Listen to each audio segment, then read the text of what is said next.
పంపిస్తున్నారు. ఆ ధనము మనమైతే రూ. 100, రూ. 10 ఇయడానికి ఎవరికైనా దానం చేయాలంటే మనకి చేతిలో రావు. అయినా లేవు అని నేనైతే చాలా సార్లు చెప్పి ఉన్నాను.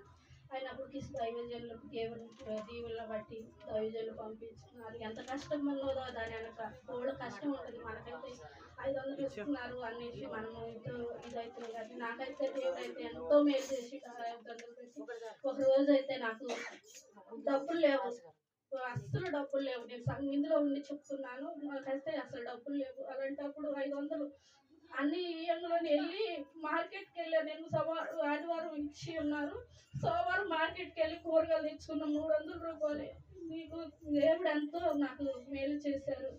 దేవుడు నేను ఇంకొను సేవకులు ఇంకొను మీరు దీవించమని దేవుడిని అడుగుతున్నాను. అనేక బిడ్డలు నాగల్లాంటి బిడ్డలు, ఇంకా దీవెన బిడ్డలు, ఇంకా ఎంతమంది అయితే ఉన్నారో ఆ బిడ్డలకు అందరికీ సాయం చేసేటట్లు దేవుడు దీవించమని నేను